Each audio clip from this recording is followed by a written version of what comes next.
10. Hebreus capítulo de número 10. Eu vou ler com vocês esses últimos versículos para a gente seguir com a ministração.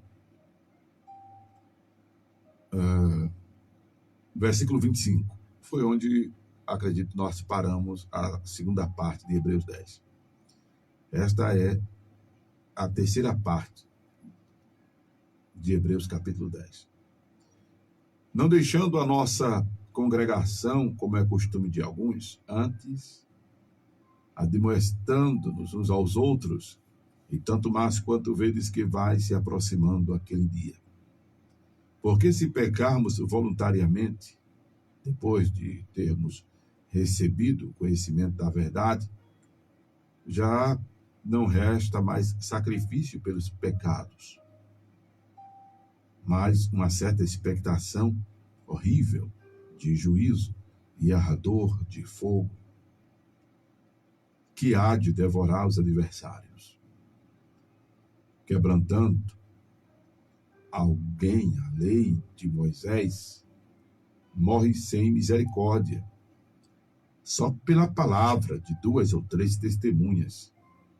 De quanto maior castigo cuidais vós, será julgado merecedor aquele que pisar o Filho de Deus e tiver profanado o sangue do testamento com que foi santificado e fizer agravo ao Espírito da graça. Porque bem conhecemos aquele que disse: minha é a vingança, eu darei a recompensa, diz o Senhor. E outra vez, o Senhor julgará o seu povo. Horrenda coisa é cair nas mãos do Deus vivo. Lembrai-vos, porém, dos dias passados, que depois de serdes iluminados, suportastes grande combate de aflições. Em parte fostes feitos espetáculo, com vitupério e tribulações, e em parte fostes participantes com os que assim foram tratados. Porque também vos compadecestes dos que estavam nas prisões, e com gozo permitistes a expoliação dos vossos bens, sabendo que em vós mesmos tendes nos céus uma possessão melhor e permanente. Não rejeiteis, pois, a vossa confiança, que tem grande e avultado galardão, porque necessitais de paciência, para que depois de haverdes feito a vontade de Deus, possais alcançar a promessa. Porque ainda um pouquinho de tempo, e o que há de vir virá, e não tardará. Mas o justo viverá da fé, e se ele recuar, a minha alma não tem prazer nele.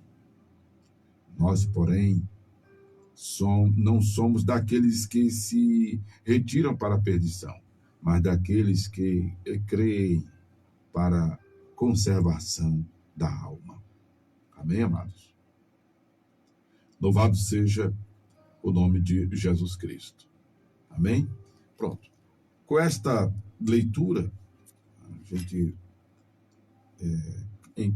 se encaminha para terminar a abordagem do capítulo 10 de Hebreus, que eu, lendo isso aqui, me lembrei daquela expressão que, por sinal, é lida errado.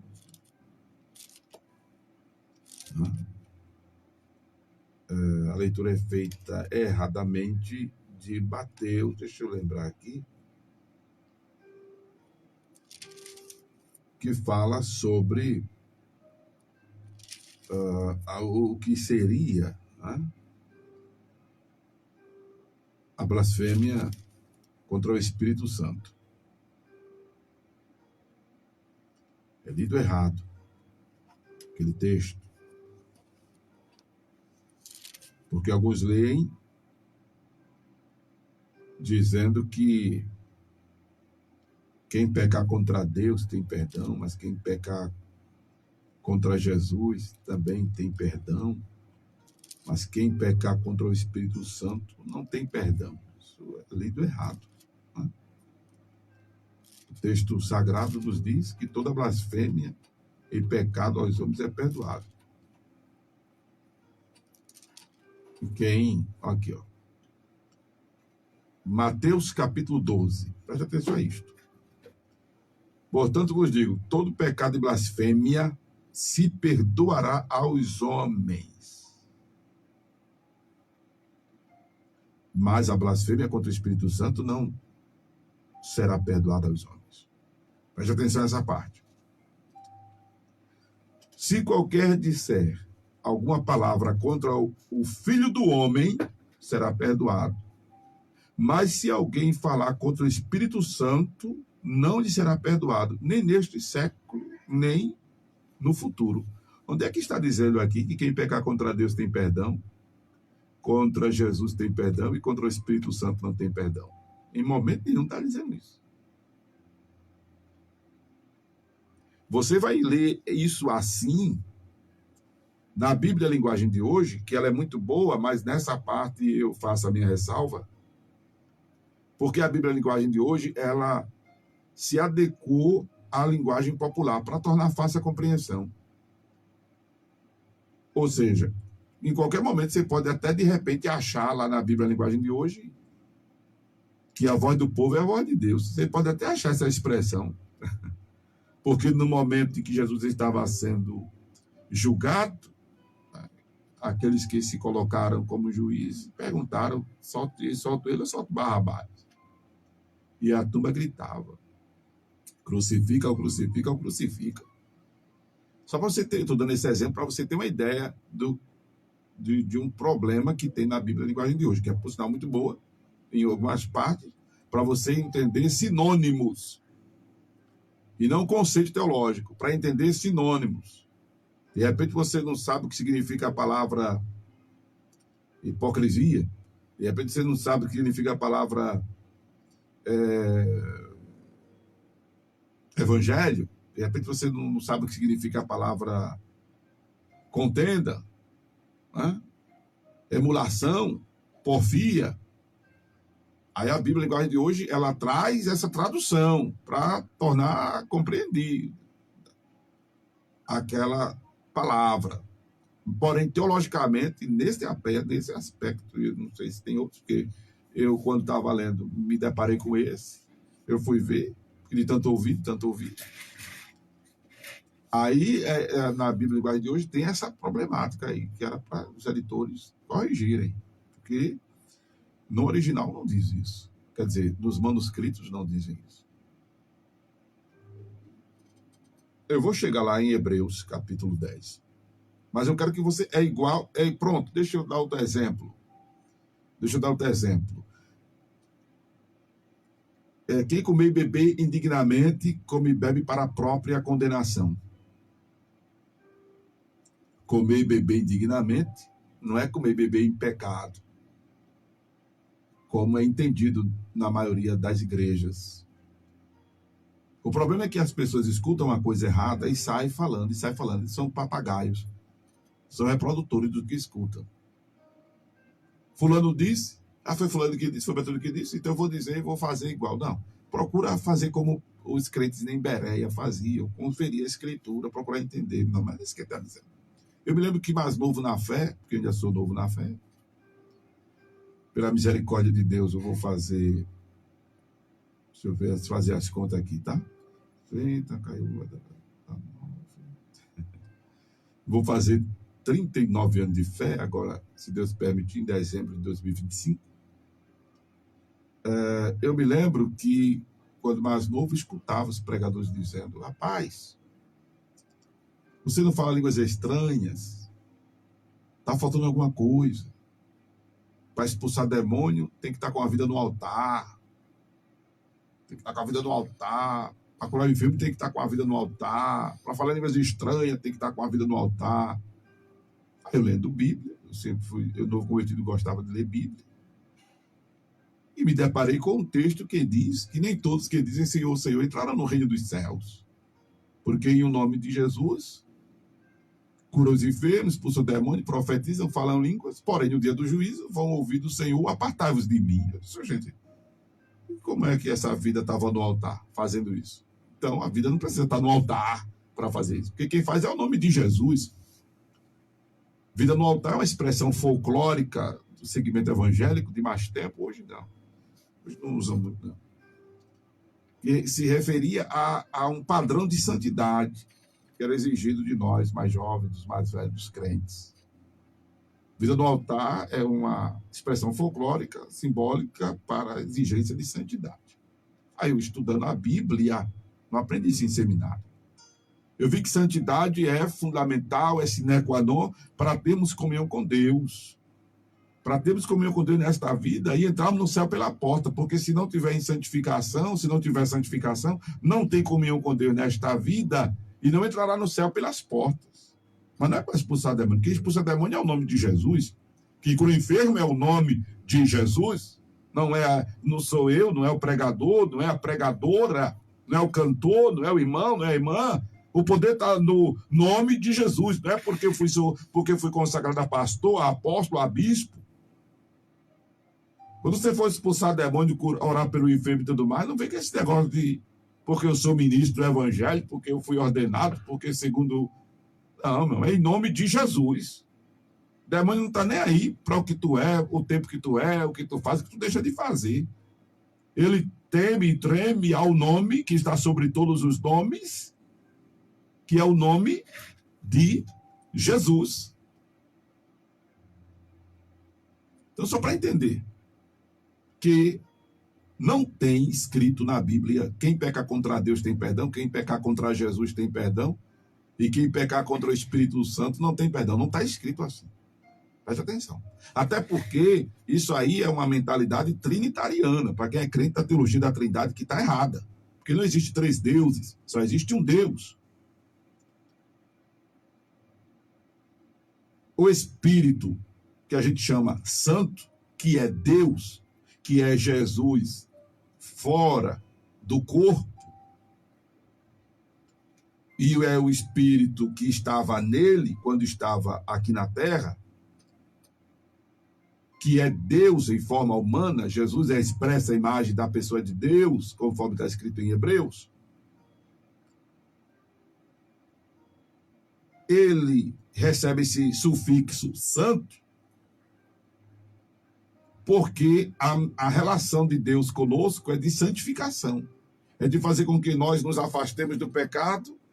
E se a gente, infelizmente, se envolve e se lambuza no pecado, ele trabalha em nós, para que nós nos arrependamos, para que nós nos retratemos, para que nós peçamos perdão e para que nós andemos em novidade de vida, para que nós produzamos o fruto do Espírito, para que nós produzamos frutos dignos de arrependimento. É Deus agindo em nós, nos santificando. Por isso que é o Espírito Santo. Porque ele é também chamado, esse mesmo Espírito, que não é outro, é o mesmo Espírito, também é chamado o Espírito da verdade. E Jesus disse, porque ele vos guiará na verdade. Ele é também chamado do Paráclito, ou Paracleto, como queira pronunciar. Porque ele é o que consola. Porque do mesmo jeito que Deus tinha vários nomes no Velho Testamento, Jireh, Rafá, Sabaoth, Tzidkenu, Miskadinsky, Elohim, mas era o mesmo Deus com manifestações diferentes. Jesus é Deus em forma humana, Jesus é Deus, não é um segundo Deus, não é a segunda divindade, Jesus é Deus, em forma humana para salvar. O nome é Salvador, Jesus significa Salvador. Como Jireh, provisão, como Rafá, cura, como Sabaoth dos exércitos. Amém? A ideia aqui é entender. Por isso que eu estava dizendo que o acordo da bênção é uma interjeição, é para abrir os olhos, é para ensinar, é para orientar as pessoas. Então, o Espírito Santo é Deus santificando. Então, quem fizer blasfêmia a um, está fazendo a outro. A um a outro, eu referi ao nome, mas a essência é a mesma. Então, observe o texto. Todo pecado de blasfêmia se perdoará aos homens, mas a blasfêmia contra o Espírito Santo não será perdoada. A outra parte. Qualquer que disse alguma palavra contra o Filho do Homem, será-lhe perdoado. Mas se alguém falar contra o Espírito Santo, não lhe será perdoado. Preste atenção. Essa parte aqui. Que não é contra Deus e Jesus, tem perdão, mas quem peca contra o Espírito Santo não tem perdão. Preste atenção. Filho do Homem é um título que foi dado ao profeta Ezequiel, mas também foi um título dado a Jesus para expressar a natureza humana de Jesus.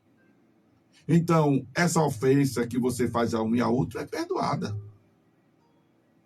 Essa relação, esses conflitos, esses embates na relação social é perdoada. Esculhambaram Jesus. Mas quem esculhambou Jesus foi a turma da época. E hoje tem gente que esculhamba Jesus. Tem gente que não respeita Jesus. Tem perdão para essa pessoa? Tem perdão. Tem perdão. Pastor, por que não tem contra o Espírito Santo? Aí eu vou explicar.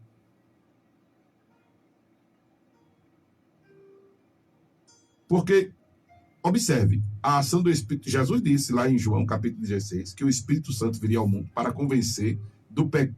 Preste atenção. Para convencer do pecado, da justiça e do juízo. Preste atenção. Então, o Espírito Santo, que é Deus, operando na minha vida, na tua vida, seja lá você quem for. Aí você, um exemplo do pecado. Um exemplo, pecado. Aí soltar o óculos é pecado. Buf, soltei o óculos. Estou dando um exemplo. Aí o Espírito Santo, que é Deus, vem em mim e diz assim: Amaro. Estou dando um exemplo, eu estou usando parábola, tá? Amaro. Rapaz, não solta este óculos. Está errado. Aí eu digo, não está errado não. Nada demais. Começa com esse probleminha, tem nada demais. Né? Nada demais, está errado não. Amaro, não joga o óculos. Besteira. Joga o óculos. O que é que tem? Nada demais. Aí. Aí o que é que está acontecendo? Eu não estou cedendo ao Espírito que está dizendo para eu não jogar o óculos. Eu estou considerando que aquilo ali não é nada demais. Por conta disso, eu não digo a ele, que é o Espírito, que é o Santo, que é Deus. Eu não digo, eita, me perdoa. Me perdoa. Eu não digo isso. Eu não me retrato. A blasfêmia é essa resistência de admissão do erro, da falha. O Espírito Santo está dizendo, você está errado. Você está dizendo, não, eu não estou errado. Poxa, e quem é que manda? Quem é que diz o que é certo e errado? Sou eu ou é o Espírito Santo? É o Espírito Santo. Mas em tudo que eu não estou aceitando o dizer dele, é como uma pessoa que você quer ajudar e ela não deixa. Mas não tem como você ajudar a pessoa que não se deixa ser ajudada. Você vai salvar uma pessoa que está se afogando. Ela não se permite ser salva. Você não vai poder fazer nada. E corre o risco ainda, se for o caso de ser humano, corre o risco de morrer junto, se não tiver a técnica de salvamento. Você quer ajudar uma pessoa a evoluir na vida. A pessoa não é humilde para seguir a sua orientação, o seu conselho. Você vai poder fazer o que por essa pessoa? Nada. Você quer tirar a pessoa das drogas, mas ela não quer sair das drogas. O que você vai poder fazer por essa pessoa? Nada. E nem Deus pega ninguém pela beca. E nem Deus pega ninguém pela beca, meu irmão, minha irmã, para mudar, para transformar, para fazer e acontecer com a pessoa. Por incrível que pareça, aliás, por sinal, está escrito, eu me lembro. Né? Estou à porta e bato. Se ouvir minha voz e abrir o coração, eu entro e faço morada. Desculpa a expressão, mas ela parece chula, mas é popular. Deus não arromba o coração de ninguém. Deus não empurra a porta, Deus não invade, Deus não emburaca. Estou à porta e bato. Tem que se deixar permitir. A blasfêmia contra o Espírito Santo é resistir ao Espírito Santo. Então, resistir é uma coisa muito,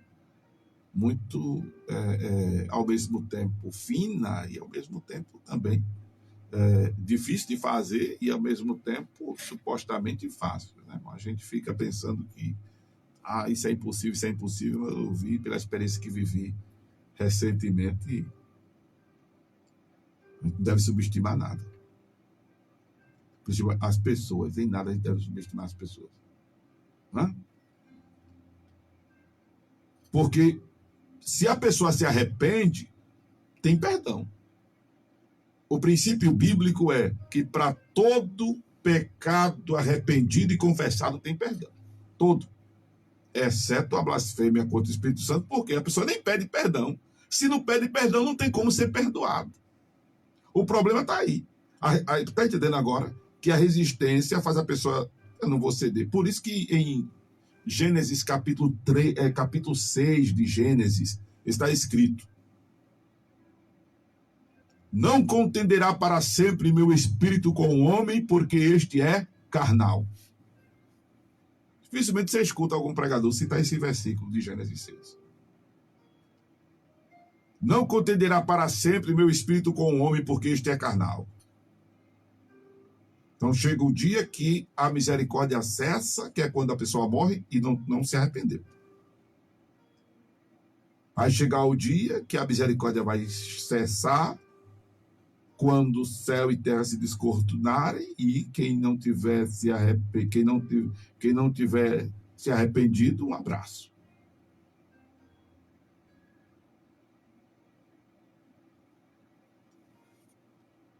Porque eu vim para essa...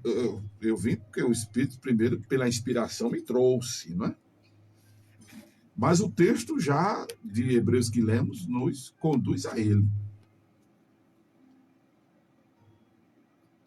Por isso que está escrito que se pecarmos voluntariamente, depois de termos recebido o conhecimento da verdade, já não resta mais sacrifício pelo pecado. Aí você diz: rapaz, eu estou frito, porque, para entender, todo pecado, infelizmente, existe uma voluntariedade. A gente peca porque a gente cedeu porque a gente quis. Sim ou não?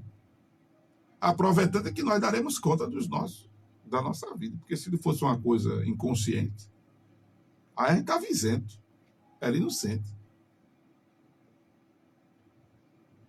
Mas a gente peca com essa voluntariedade, porém o texto aqui do versículo 26 se refere à dimensão da blasfêmia.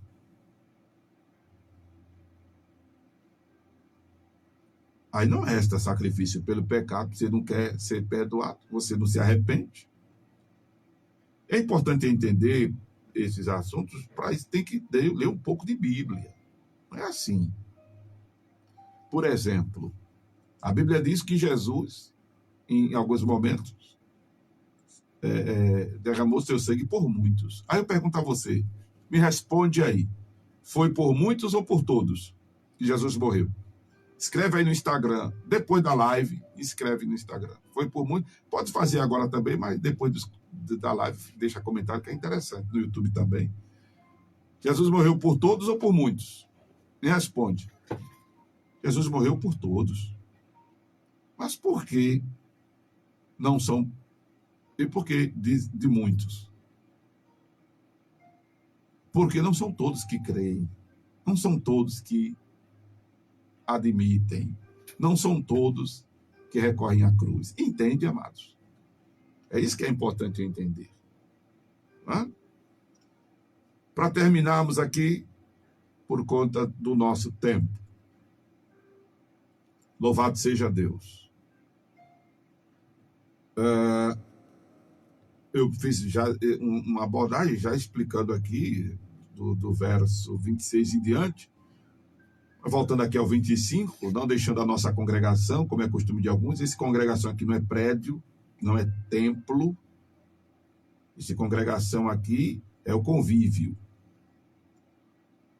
Tem pastores que usam este versículo aqui para impedir das suas ovelhas visitarem outros ministérios, outras denominações. Olha, pastor, seja lá quem for que estiver me ouvindo, é para quem chegar essa mensagem.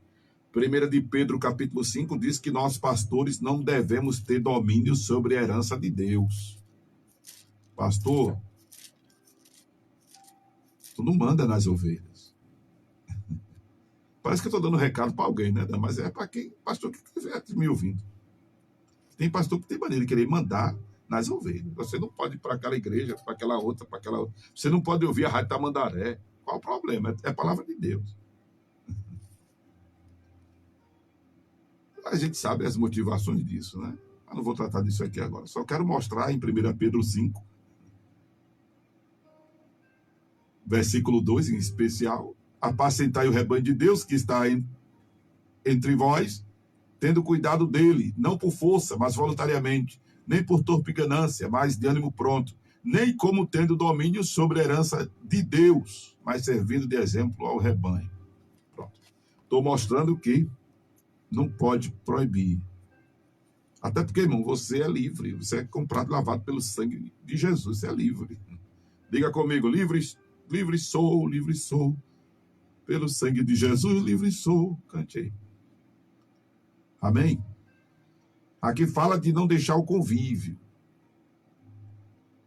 para que exatamente admoestemos uns aos outros, tanto mais que quanto vedes que vai se aproximando aquele dia. Que dia? É o dia de nos encontrarmos com Jesus. Precisamos de estar atentos, precisamos de estar na expectativa da volta de Jesus, precisamos estar, né, entendendo que a qualquer hora Jesus pode voltar, como a qualquer hora nós podemos partir para a eternidade. O dia de encontrarmos com o Senhor. E se a gente pensar nisso, a gente vai, né?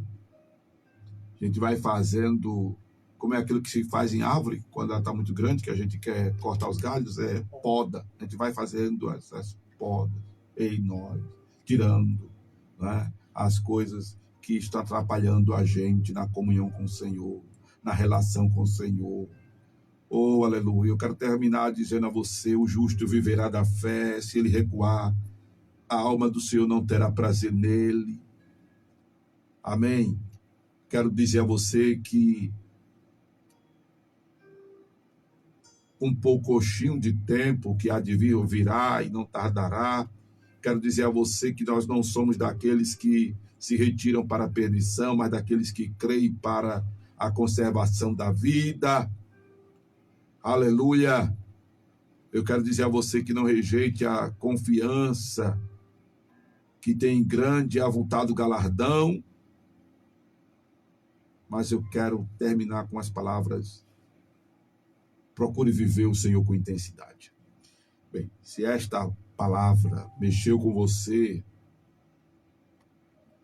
se ela, aliás, se ela não mexeu com você, se ela não lhe impactou, se ela não lhe ajudou a evoluir, não lhe consolou, não edificou, aí foi a voz de Amaro Corrêa. Mas se ela fez tudo isso, aleluia, se ela consolou, lhe exortou, lhe edificou, mexeu com você, foi a voz de Deus, a voz do divino.